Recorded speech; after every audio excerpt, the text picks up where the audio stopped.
환영합니다. 고등부 예배에 오신 걸 환영합니다.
환영합니다. 안녕.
들어가나요? 2021년 1월 첫 주 고등부 예배 오신 여러분을 환영하고 축복합니다. 새해가 밝았네요. 한번 각자의 자리에서 이렇게 인사해 볼까요? 해피 뉴 이어. 해피 뉴 이어. 네, 새해가 밝았음에도 우리는 여전히 온라인으로 예배를 드립니다. 그럼에도 여전히 우리 각자의 자리에 함께 하시는 주님이 계심을 저는 믿고 그리고 그분을 예배합니다. 여러분들도 동일한 마음을 가지고 이 시간 각자의 자리에서 하나님 한 분만을 찬양하며 나아갔으면 좋겠습니다. 함께 찬양하시겠습니다.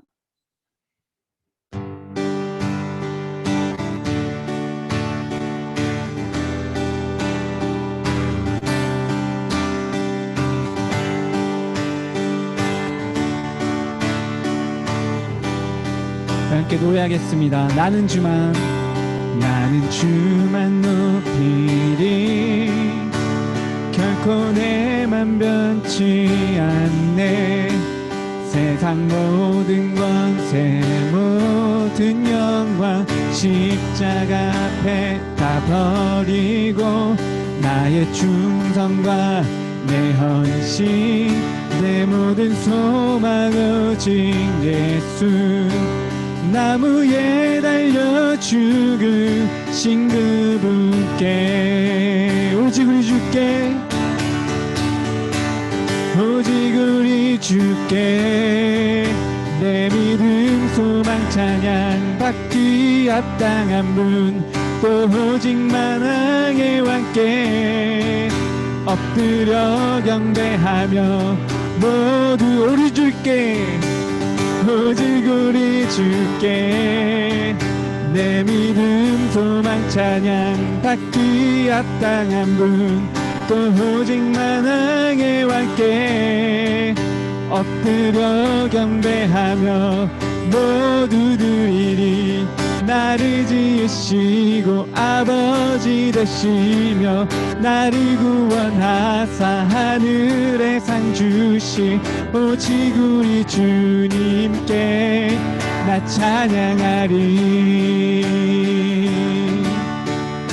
우리 처음부터 한 번 더 고백합시다. 나는 주만 높이길, 나는 주만 높이리. 결코 내 맘 변치 않네. 세상 모든 권세 모든 영광 십자가 앞에 다 버리고 나의 충성과 내 헌신 내 모든 소망 오직 예수. 나무에 달려 죽으신 그분께 오직 우리 주께 오직 우리 주께 내 믿음 소망 찬양 받기 합당한 분 또 오직 만왕의 왕께 엎드려 경배하며 모두 우리 주께 오직 우리 주께 내 믿음 소망 찬양 받기 합당한 분 또 오직 만왕의 왕께 엎드려 경배하며 모두들이리 나를 지으시고 아버지 되시며 나를 구원하사 하늘에 상 주신 오직 우리 주님께 나 찬양하리.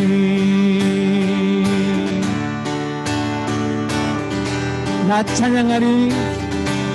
나 찬양하리.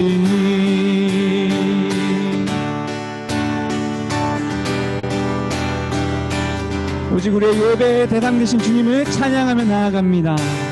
아멘.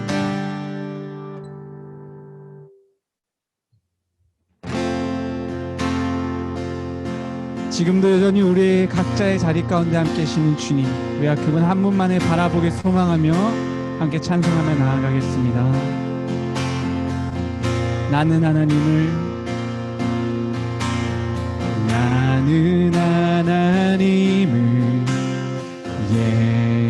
예배하는 예배자입니다. 내가 서 있는 곳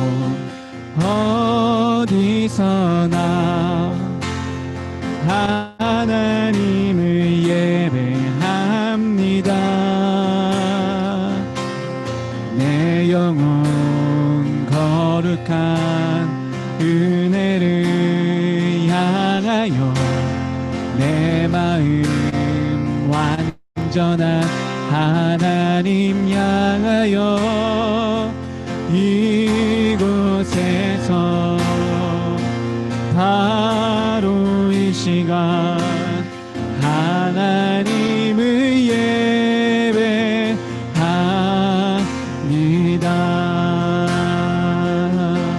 우리 마음을 모아 한 번 더 고백합시다. 나는 하나님을 예배하는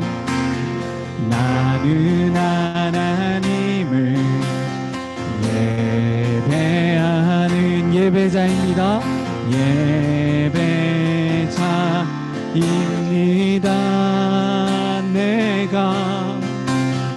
내가 서 있는 곳 어디서나 하나님을 예배합니다. 내 영혼 거룩한 은혜를 향하여 내 마음 완전한 하나님 향하여 이곳에서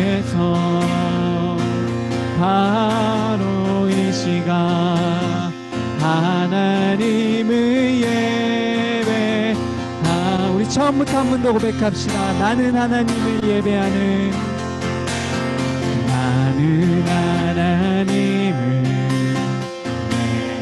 예배하는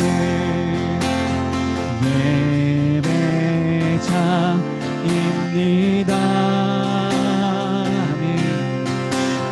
내가 서 있는 곳 어디서나 하나님을 예배합니다.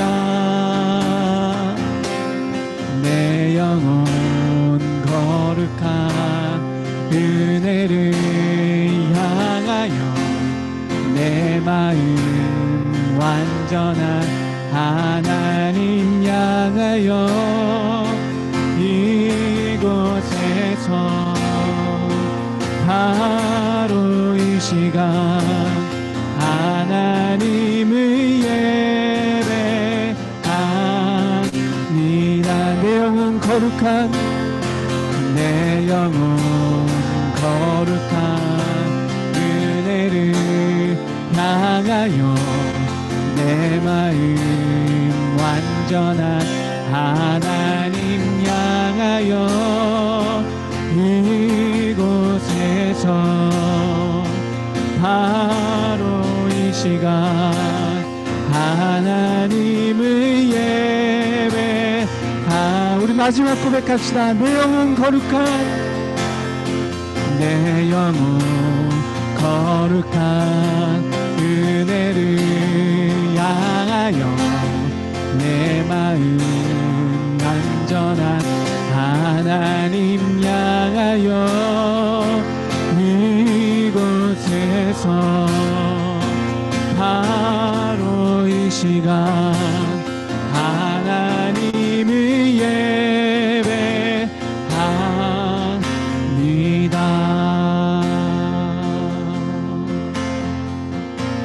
이 시간 때 각자의 자리에서 기도하실 때 우리가 찬양의 가사로 고백했던 그 마음 그대로 주님 앞에 기도하며 나아갔으면 좋겠습니다. 하나님, 내가 이 시간 다른 것이 아닌 오직 나를 향하신 주님의 사랑과 그 은혜에 집중하여 예배 가운데 더욱더 임할 수 있도록 나를 인도하여 주시옵소서.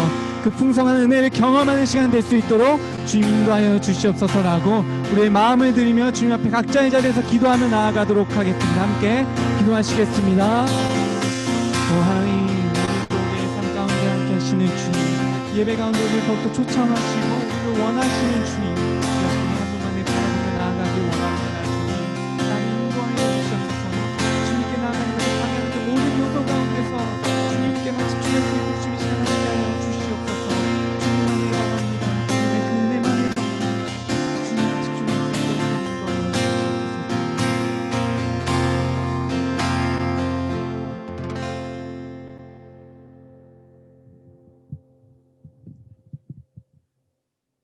하나님 아버지 감사합니다.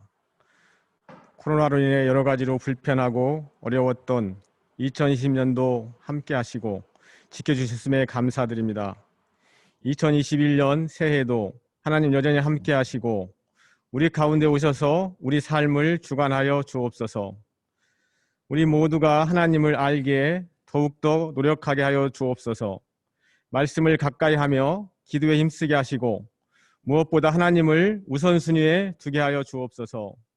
이 시간 우리가 드리는 예배를 받아 주옵소서. 이 예배가 하나님께는 영광을 돌리고 우리에게는 은혜가 되는 귀한 예배 되게 하여 주시옵소서.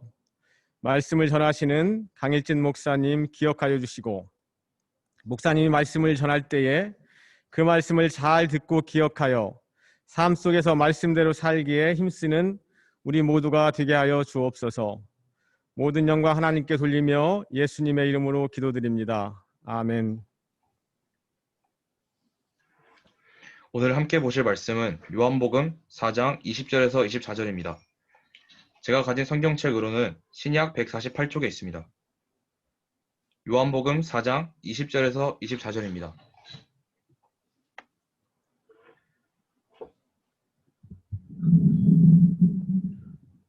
다 찾으셨으면 제가 봉독하도록 하겠습니다. 우리 조상들은 이 산에서 예배하였는데 당신들의 말은 예배할 곳이 예루살렘에 있다 하더이다. 예수께서 이르시되 여자여 내 말을 믿으라. 이 산에서도 말고 예루살렘에서도 말고 너희가 아버지께 예배할 때가 이르리라. 너희는 알지 못하는 것을 예배하고 우리는 아는 것을 예배하노니 이는 구원이 유대인에게서 남이라. 아버지께 참되게 예배하는 자들은 영광과 진리로 예배할 때가 오나니 곧 이때라. 아버지께서는 자기에게 이렇게 예배하는 자들을 찾으시느니라. 하나님은 영이시니 예배하는 자가 영과 진리로 예배할지니라. 아멘. 네, 감사합니다. 반갑습니다. 저는 고등부 비전 마을을 담당하고 있는 강일진 목사라고 합니다. 웰컴 투 고등부고요. 제가 오늘은 첫 날이기도 하니까요. 제가 키워드로 자기소개를 한번 하고 진행하도록 하겠습니다. 저를 소개하는 세 가지 키워드가 있는데요. 첫 번째는 시오 티귿입니다. 뭘까요? 사탕, 땡. 사탐 아닙니다. 뭐냐면 소통이에요, 소통. 네. 저는 여러분들과 또 선생님들과 많은 소통을 하고 싶고요. 제가 고등부 사역을 하면서 또 마음속에 품게 되셨던 마음이 바로 소통에 관련된 부분이었어요. 하나님 말씀에 대한 나눔을 많이 했으면 좋겠고, 또한 개인적인 삶의 나눔을 많이 했으면 좋겠고, 개인적인 생각에 대한 나눔들을 많이 했으면 좋겠습니다.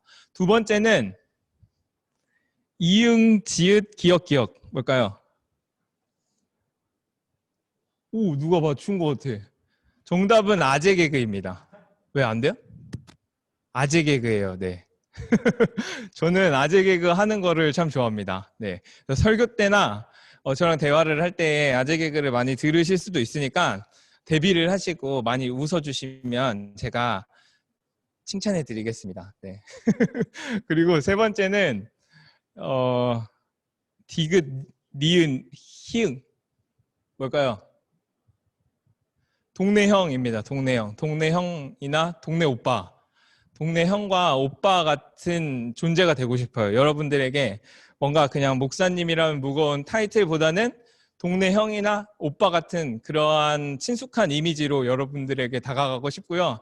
언제든지 연락해 주셨으면 좋겠고, 힘들고 어려운 일이 있을 때도 불러주시고 기쁘고 즐거운 일이 있을 때도 불러주시면 함께 기뻐하며 그렇게 고등학교 시절을 함께 지냈으면 좋겠습니다. 네, 진심으로 반갑고, 오늘 같이 함께 나눌 말씀은 진정한 예배자라는 제목으로 함께 말씀을 나누려고 합니다. 지난 한 해를 총 정리하면서 가장 많이 나왔던 단어가 아마 코로나인 것 같아요. 코로나가 참 무서웠던 것은요, 단순히 육체적인 고통뿐만 아니라 우리에게 정신적인 고통을 야기했기 때문입니다. 코로나를 걸렸던 사람들이 그냥 이제 치유되고 나오는 게 다가 아니라 엄청난 고통이 있다고 해요. 그리고 사실 검사하는 것도 막 이렇게 긴 그거를 막 이렇게 꼽기도 하고 되게 아프고 참 그 이후에도 후유증들도 있고 하는 것처럼 육체적인 아픔을 우리에게 가져다 주기도 했지만요.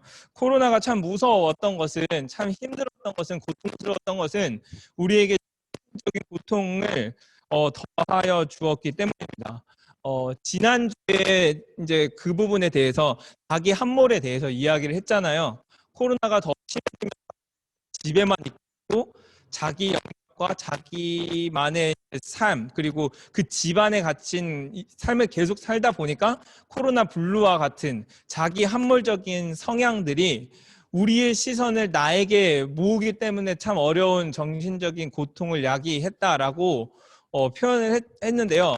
오늘 정신적 고통이 무엇이냐면 두 번째로 선택의 기로에 서게 됐다라는 게 참 이게 진짜 정신적으로 고통이고 힘듭니다. 왜냐하면 그동안은 우리가 생각하지 않고 있었던 것에 대해서 고민하면서 살아가야 하는데 그 고민 자체가 우리에게 굉장히 정신적인 큰 고통과 충격을 주게 된다라는 겁니다.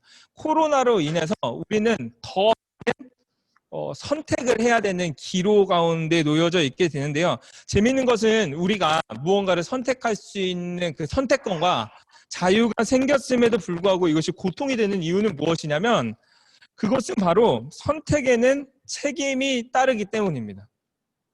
무언가를 우리가 선택했을 때 그 선택에 따른 책임을 우리가 감당해야 되기 때문인데 이게 사실은 그동안의 일들을 살펴보면 굉장히 사소한 것들을 우리가 선택하면서 살았다면 이 코로나가 우리에게 가져다 준 선택의 어려움은 무엇이었냐면 생사의 갈림길이었어요. 죽느냐 사느냐거든요. 이거 단순히 우리가 뭐 조금 손해를 보느냐 조금 아픔을 겪느냐 정도가 아니라 죽느냐 사느냐의 문제이기 때문에 한 가지 선택이 굉장히 신중하게 생각할 수밖에 없게 되는 거죠. 그러다 보니까 생각이 굉장히 많아지게 됩니다. 내가 이걸 해도 되나? 이렇게 해도 되나? 저렇게 해도 되나? 이러해서 이러지도 못하고 저러지도 못하는 그 모든 상황들을 겪어 나가면서 우리에게 더 큰 압박과 고통이 생긴다라는 거죠. 그래서 우리가 이러한 상황들 속에서 느껴지는 그 정신적 고통과 스트레스로 인해서 뭐 우울증을 앓기도 하고 심적인 어려움들과 고통을 겪기도 합니다. 네. 이해가 되셨나요, 여기까지?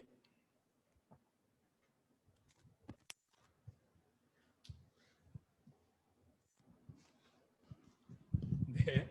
마이크 잘 안 들렸나요? 이제 잘 들리나요? 네, 좋습니다. 네. 네, 여기까지 딱 인트로였고요. 그래서 예를 들어 우리가 어떤 선택을 하냐면 국가에서 정해주는 기준이 있었잖아요. 그 기준에 맞게 해도 되는 행동과 하지 말아야 될 행동들로 나뉘게 됐어요. 뭐 국가에서도 뭐 학교를 뭐 격주로 가라, 뭘 해라, 뭐 학원은 가도 되는데 뭐 학원은 가면 안 되는데 스터디 카페는 또 된다. 뭐 이런 식의 정부에서의 그 기준에 따라서 우리가 해도 되는 것과 안 해도 되는 것을 선택하고 뭐 이제 그렇게 이제 판단하면서 나아가게 된 거죠. 근데 이러한 선택의 기로 중에 하나가 무엇이었냐면 바로 모임에 관련된 거였어요. 모임. 그러니까 모여도 되느냐 안 모여도 되느냐. 그래서 정부와 또 정부에서 나온 그런 정책들이나 기사들에 보면은 어떠한 표현이 굉장히 많았냐면 불가피한 모임이라는 표현이 굉장히 많았어요.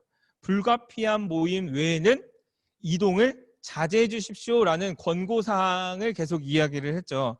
불가피하다라는 것은 어떤 의미를 가지고 있냐면 피할 수 없는 이에요. 그러니까 피할 수 없는 모임 이외에 피할 수 있는 모임들은 하지 말아달라라고 권고사항을 이야기를 하게 된 거죠.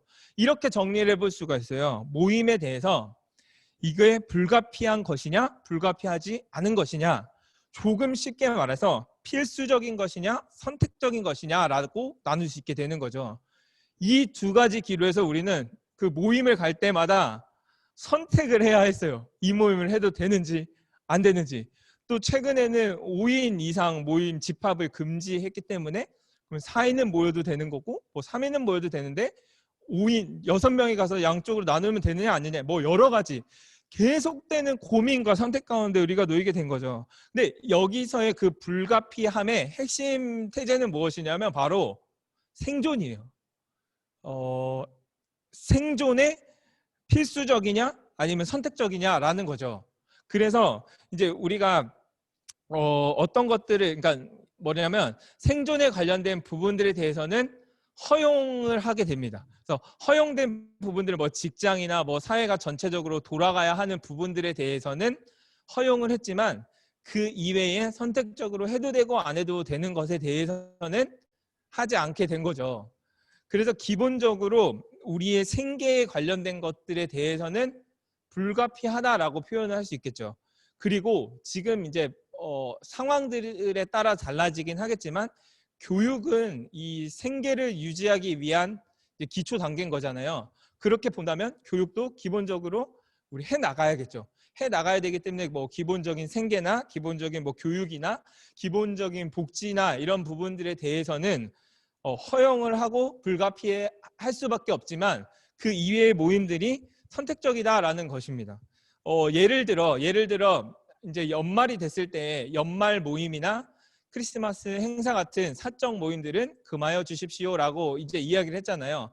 그 모임에 사실 그 모임을 해도 되고 안 해도 되잖아요. 이거는 생존에 관련된 문제는 아니거든요. 그렇기 때문에 우리는 이거를 선택할 수 있게 된다라는 거예요. 너무 복잡해요. 뭐 단계도 너무 많고 기준도 너무 많고 해서 우리가 막 머리가 복잡해서 이런 것들이 우리에게 굉장히 스트레스와 정신적인 고통을 야기를 했거든요. 그렇다면 여러분들에게는 불가피한 모임이 무엇이었나요? 여러분들이 개인적으로 생각하기에 필수적으로 여러분들이 가야 하는 모임은 어떤 것이 있었나요? 혹시 이 부분에 대해서 고민해 보셨는지 한번 궁금했어요. 그러니까 예배에 대한 부분이 필수인가? 선택인가? 기독교인으로서 참 목회를 하는 저 입장에서는 예배가 중단되는 상황들이 발생되는 이 사태 자체가 너무 힘들었어요. 힘들었음에도 불구하고 다른 방면으로 예배가 지속될 수 있었음에 감사했습니다. 감사했는데 많은 사람들이 세상 사람들이 얘기를 한단 말이에요. 야, 너네 기독교 그게 꼭 그렇게 생존과 관련된 문제냐? 그게 그렇게 불가피한 모임이냐? 굳이 하지 말라고 하는 걸 왜 계속해야 되냐는 그런 질문들에 여러분들은 뭐라고 대답했나요? 여러분들의 반응은 어땠나요? 되게 고민이 많이 되더라고요. 고민이 많이 됐어요. 예배는 필수인가? 선택인가? 지금은 이렇게 온라인으로 드리기 때문에 모임에 대한 두려움들, 그러니까 전파가 되는 것에 대한 두려움들은 사라졌지만요. 참 안타까운 현실은 사실 1, 2월 달에는 여기 꽉 찼었거든요. 꽉 찼던 거의 한 80명 가까웠던 인원이 온라인 예배를 드리고 나서 거의 반토막 가까이 났었습니다. 지금도 사실 몇 명이 들어와서 같이 함께 줌으로 예배를 드리고 있는지 모르지만 거의 반토막 난 일들을 겪으면서 예배는 그렇다면 단순히 그러니까 모임 말고 예배는 우리의 삶에서 필수인가? 선택인가에 대한 고민을 해야 된다라는 겁니다. 목사이기 때문에 필수이다라고 얘기를 하는 것이 아니라요. 한번 두 가지 경우를 같이 한번 생각을 해보도록 할게요. 첫 번째는 예배가 선택이면 어떻게 되나?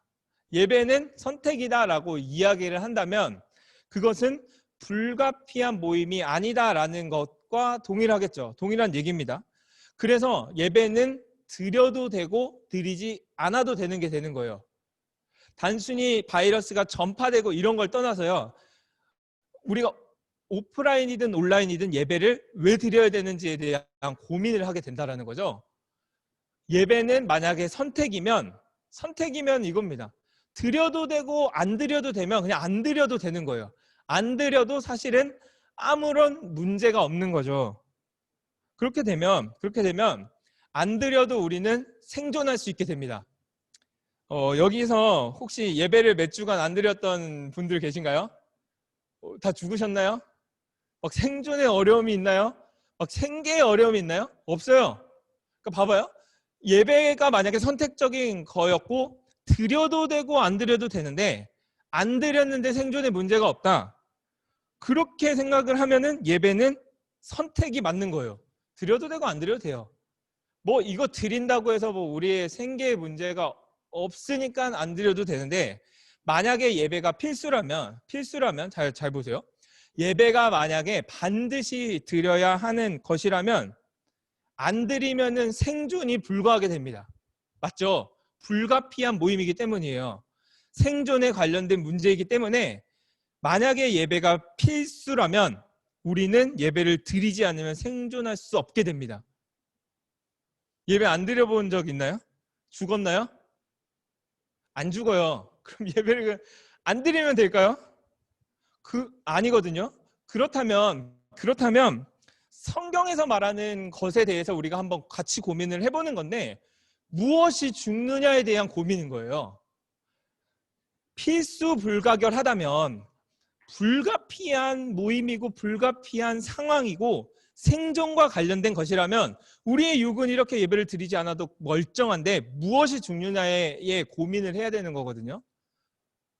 여러분들이 그냥 뭐 지식적으로 아시는 부분도 있겠지만 느끼시는 부분도 있을 거예요. 사람은 그냥 고깃 덩어리가 아니에요. 그냥 이제 몸만 가지고 있는 고깃 덩어리가 아니거든요. 사람에게는 영혼이라는 것이 있습니다.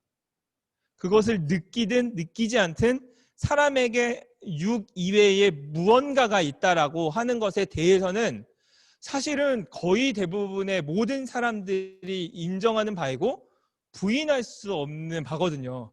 근데 성경에는 인간의 육체 이외에 영혼이 어떻게 얻게 되었는지에 대한 것이 명확하게 기록이 되어 있어요. 창세기 2장 7절인데요. 같이 한번 창세기 2장 7절을 읽어보도록 하겠습니다. 시작.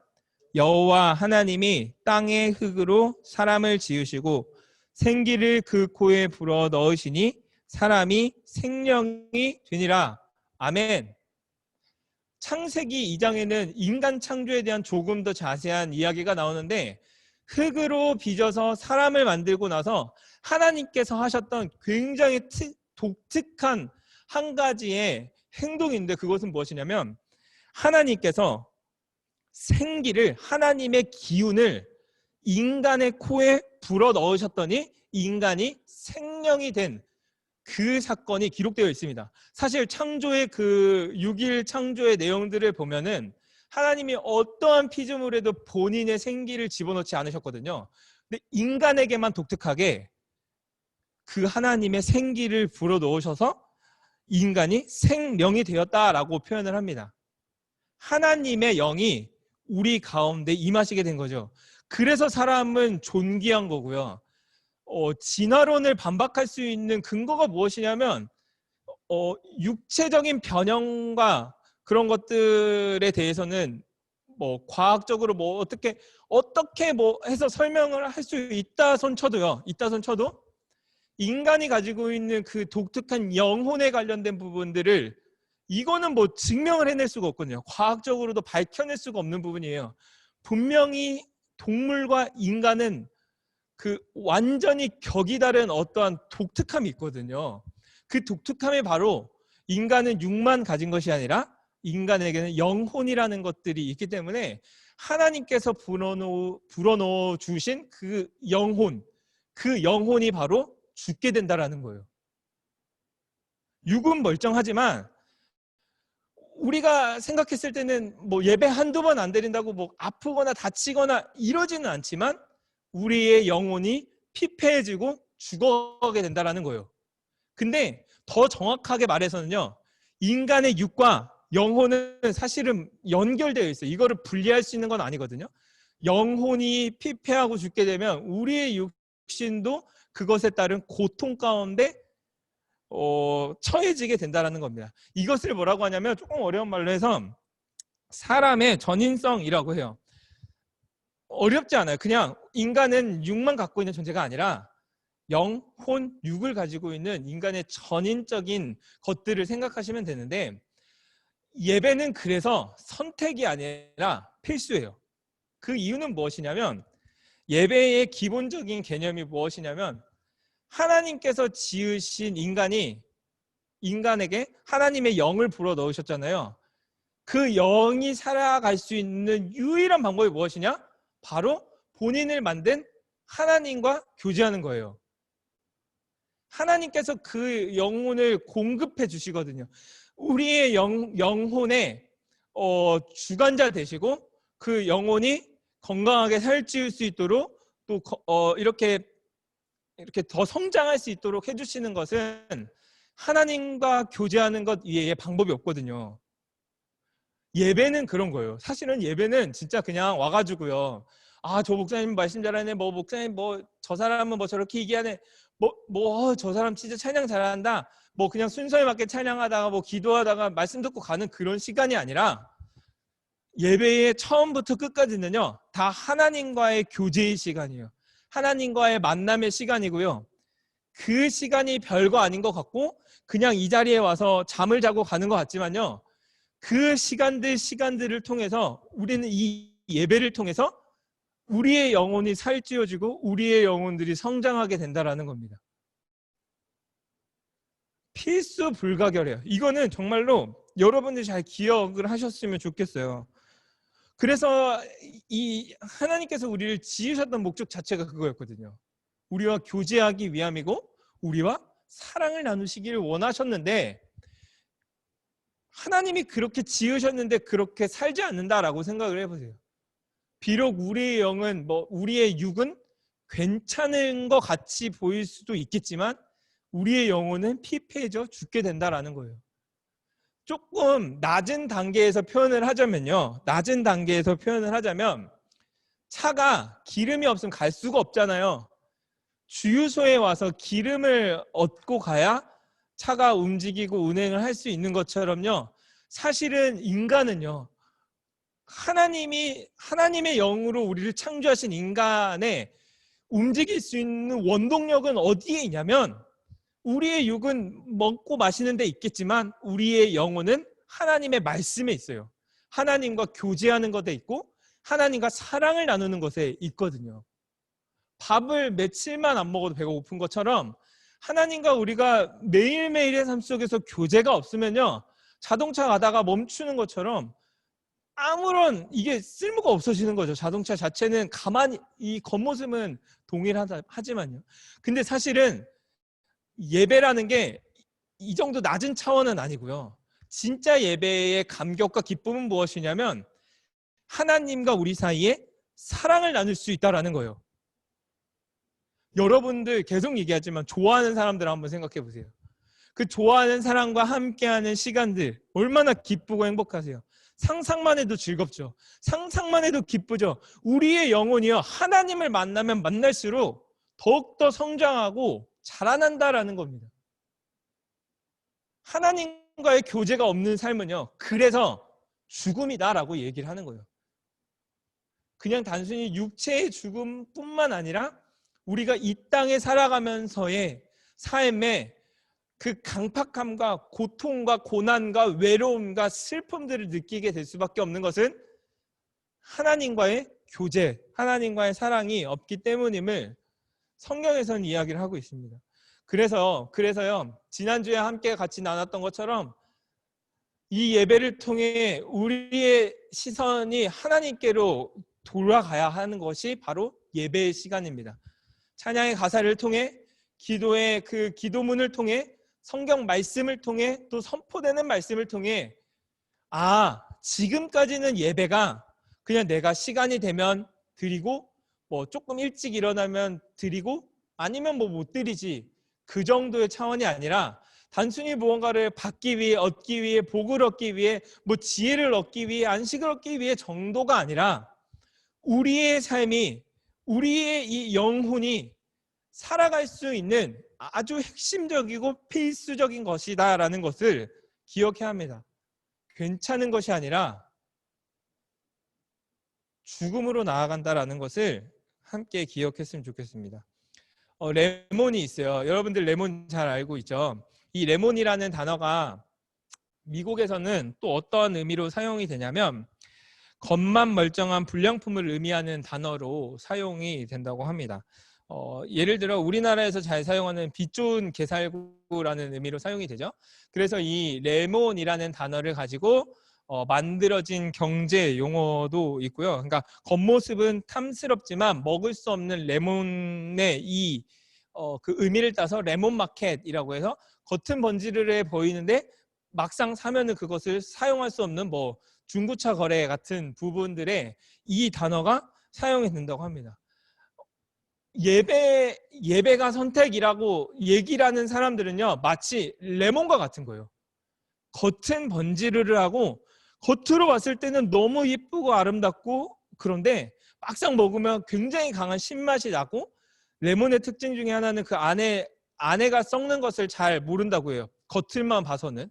그래서 잘라봐야 아는데 그런 것처럼 겉모습은 번지르르한 것 같고 마치 예배를 드려도 하루하루를 살아갈 수 있는 것 같지만 우리의 속사람이 죽어가고 있는 이 레몬과 같은 모습이 혹시 우리의 모습이지 않나 한번 생각해 보셨으면 좋겠습니다.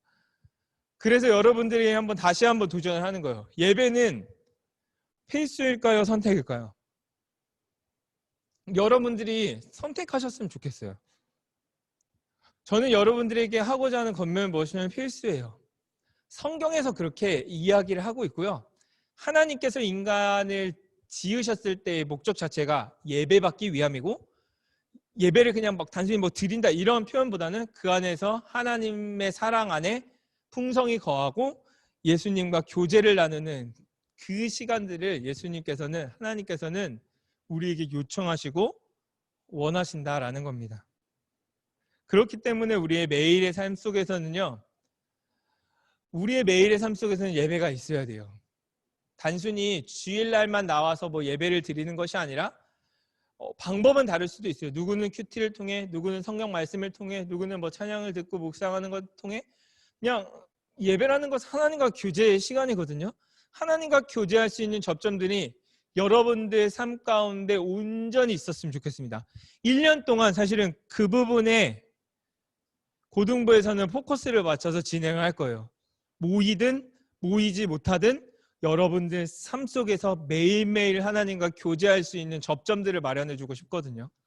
네, 그 일들을 위해서 함께 힘썼으면 좋겠고요. 그런데 우리가 어렸을 때부터 많이 들었잖아요. 왜 꼭 주일날 정해진 시간에 정해진 옷을 입고 정해진 방법에 의해서 왜 그렇게 드려야 하냐라고 이야기를 할 수도 있겠지만, 근데 이 부분에 대해서 사실 예수님께서도 명확하게 얘기하셨어요. 그러한 방법보다는 마음이 중요하다라는 것들을 오늘 우리가 읽었던 요한복음 4장 21절에서 23절의 말씀인데요. 여기 PPT를 한번 보시면 메시지 성경으로 보니까 더 명확하게 조금 표현을 해놨더라고요. 제가 읽어드릴게요. 어디서 예배드리는지는 중요하지 않게 될 때가 온다. 사실은 그때가 이미 왔다. 하나님 앞에서 중요한 것은 내가 어떤 사람이며 어떻게 사느냐 하는 것이다. 놀랍죠? 이 자리에 나와 오프라인 예배를 드리든 여러분들 지금 있는 그 자리에서 방에서 이어폰을 꽂고 드리든 어디서 예배를 드리는지는 중요하지 않은 때가 올 것이다 라고 얘기를 했어요. 왜냐하면 예수님께서 성전되셨거든요. 성전되신 예수님께서 우리 마음 가운데 임하셨거든요.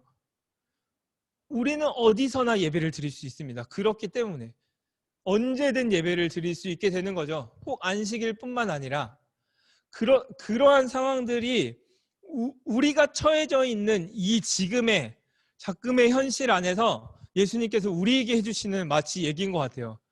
일진아, 어디서 드리든지 상관없어.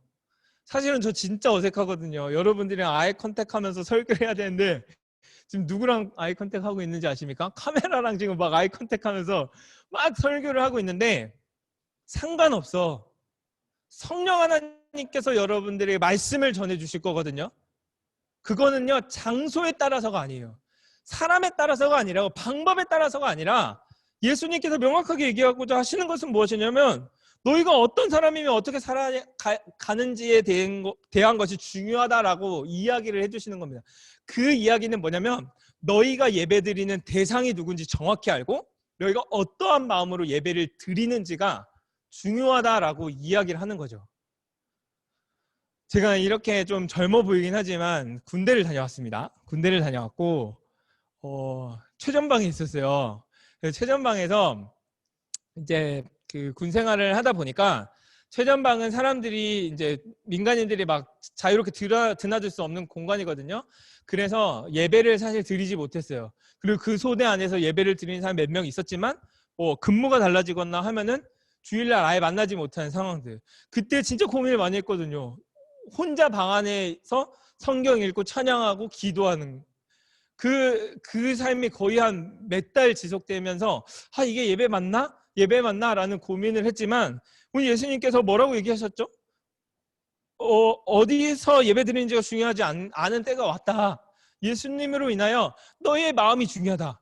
너가 어디서 어떻게 드리는지 그것이 중요하다. 너의 마음의 중심이 중요하다라고 이야기를 해주시는 겁니다. 똑같아요. 지금도요.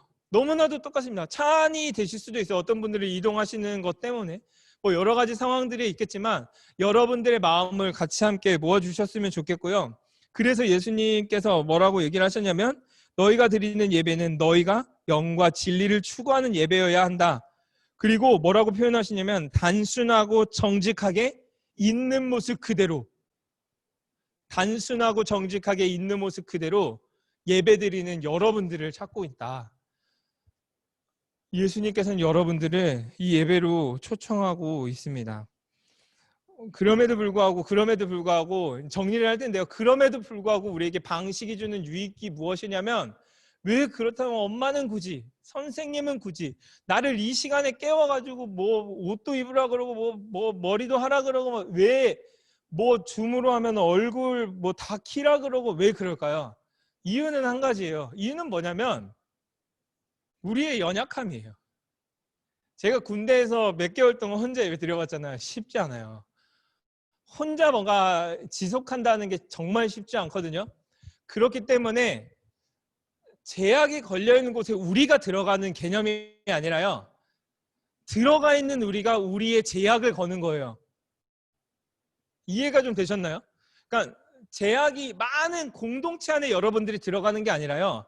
예배의 진정한 의미를 아는 자는 그 안에서 누리는 기쁨과 감사함 가운데 우리 주변에 제약을 걸게 됩니다. 왜? 우린 연약하기 때문이에요. 울타리를 치는 거죠. 이렇게 울타리를 치는 거예요. 벗어나지 않을 수 있도록. 이 교제와 사랑의 연합 안에서 떠나가지 않을 수 있도록 울타리를 치는 겁니다. 그 울타리가 바로 뭘까요? 주일날 예배 드리는 거예요.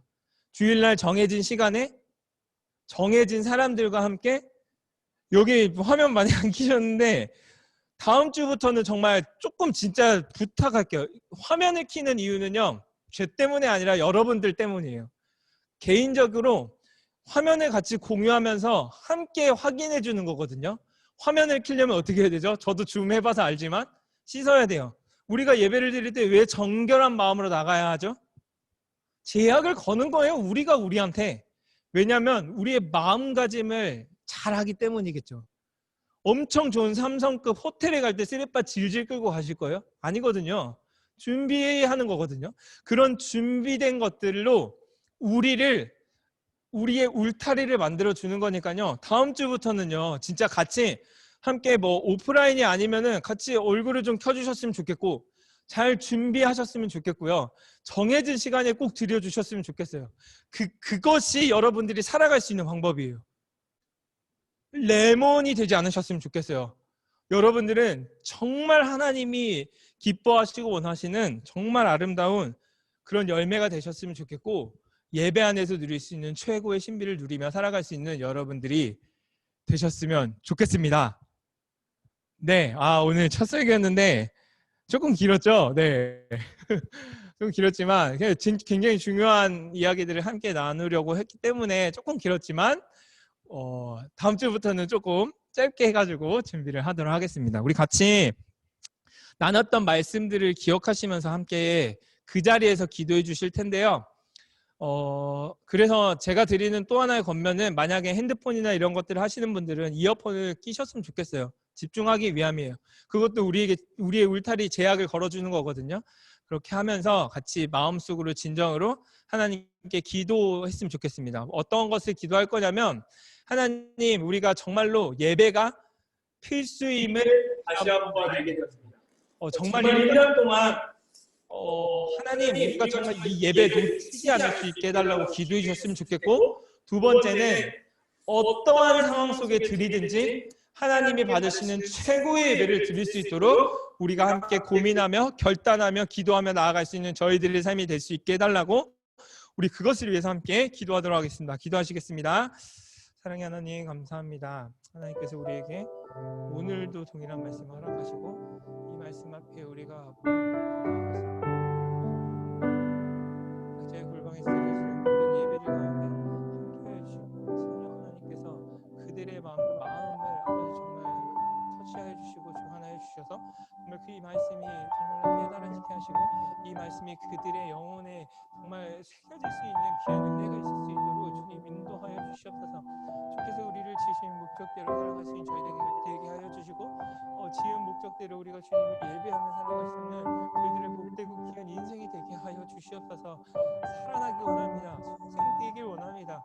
상황들은 아버지 정말로 너무나도 정말 절망밖에 없지만 우리에게 소망이 되는 것은 정말로 정말 기쁨이 되는 것은 감사가 되는 것은 하나님께서 우리 아버지 되시고 또는 그 아버지 되심을 매일매일 그 아버지와 함께 교제하며 사랑을 나눌 수 있는 것임을 기억할 수 있는 저희들의 인생과 삶이 될 수 있도록 그런 모든 것 될 수 있도록 주께서 인도하여 주시옵소서. 기도하시겠습니다.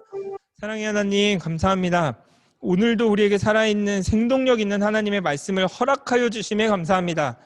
이 말씀에 우리가 온전히 결단하며 나아갈 수 있도록 인도하여 주시옵소서. 예배에 우리가 목숨 걸고 나아갈 수 있는 저희들의 삶이 될 수 있도록 인도하여 주시옵소서. 선택이 아니라 필수임을 기억하며 주님과 이 상황들 속에 함께 교제하고 함께 사랑하며 기쁨과 감사함과 풍성함 가운데 살아갈 수 있는 우리 모두의 인생이 될 수 있도록 주께서 인도하여 주시옵소서. 지금은 우리 주 예수 그리스도의 은혜와 하나님의 무한하신 사랑과 성령의 역사하심이 이 자리에 모인 또한 함께 온라인으로 예배드리는 모든 고등부 영혼들 가운데 영원토록 함께 있을지어다. 아멘. 네, 한 2분만 더 기다렸다 가세요. 오늘은 1학년 선생님들 소개하는 시간을 가지려고 하니까요. 선생님들 소개를 같이 함께 듣고 자유롭게 나가시면 되겠습니다. 네, 이제 보이시죠? 대영쌤이 소개를 해드리도록 하겠습니다. 네, 안녕하세요. 오늘 1학년 선생님들 소개를 하려 합니다. 네, 먼저 왼쪽 위부터 선생님을 소개할 테니까요. 조금만 참아주세요. 왼쪽이 김순환 선생님입니다. 1학년 쌤의 어머니 같은 존재이시고요. 인사하기와 들이대기로 자신을 표현하셨던 만큼 학생들에게 가까이 다가가는 것을 좋아하시고 잘하시는 선생님이십니다. 가끔 여학생들은 집으로 초대해서 식사를 대접해 주시니까 잘 기억해 주세요. 두 번째 혜진쌤은 걷는 것, 운동을 좋아하고 여러 가지를 배우고 잘하는 선생님이에요. 커피도 잘 내리시고 디저트도 잘 만드세요. 사진처럼 눈웃음이 아주 매력적인 선생님이십니다. 세 번째 이학선쌤은 고등부 찬양단의 드럼을 담당하는 만큼 드럼 치는 것을 좋아하는 선생님이세요.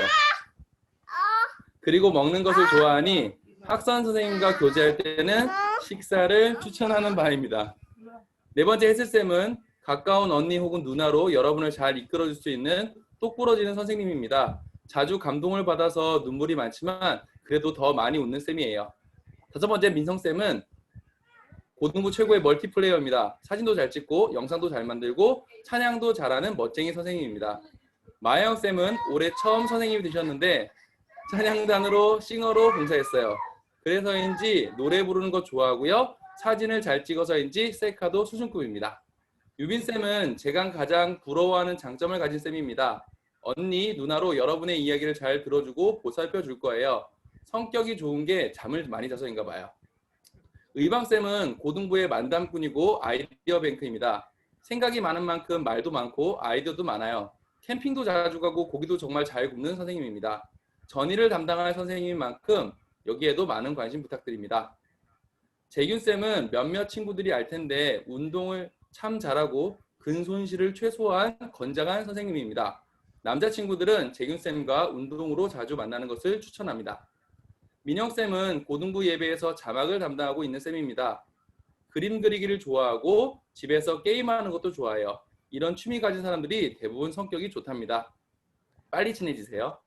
다빈쌤은 고등부 대표 엔지니어입니다. 무슨 생각을 하는지는 잘 모르겠는데 고등부 최고의 패셔니스타이긴 합니다. 서글서글한 웃음이 여러분을 편하게 대해줄 거예요. 혜영쌤은 강사라는 직업병으로 이런저런 이야기를 많이 해줄 쌤입니다. 운전하는 것도 좋아해서 여러분들이 부르면 언제든 과속을 해서라도 달려갈 선생님이에요. 은총쌤은 잘 보기가 어렵습니다. 집 밖을 잘 안 나오는데 어제는 지우랑 셋이 잠깐 만났어요. 특기는 집콕하기, 큐브 돌리기인데 사실 수줍음이 특기인 선생님입니다. 마지막으로 진호쌤, 고등부 성가들을 가장 오랫동안 지켜온 기둥 같은 선생님입니다. 그러다 보니 무엇보다도 찬양하기 좋아하시고 맛집 찾아 추천하는 것을 좋아합니다.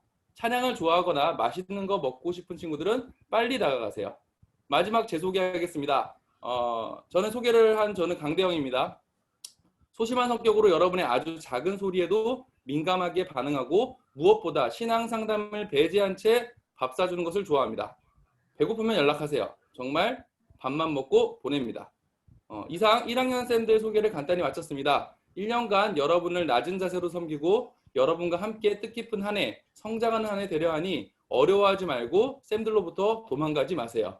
끝으로 작은 이벤트 하나 하려 합니다. 지금 고1 쌤들 중에는 가족이 2쌍 있고 친구가 5쌍이 있습니다. 한 사람당 기회는 한 번, 자신의 담당 선생님께 누구에게든 답을 보내주신 친구에게는 선생님이 조그만 상품을 전해드리겠습니다. 많이 찔러봐 주세요. 이상입니다. 네. 오늘 예배는 이것으로 마치도록 하겠고요. 선생님들이 이번 주에 여러분들을 방문해서 간식과 큐티책 배달해 드릴 겁니다. 같이 함께 말씀 묵상해 주시고 간식도 맛있게 드셨으면 좋겠습니다. 네. 안녕.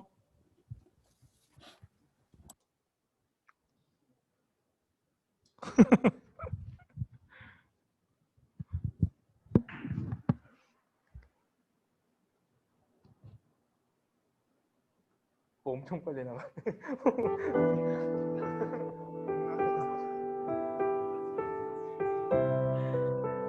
동현아 수고했어.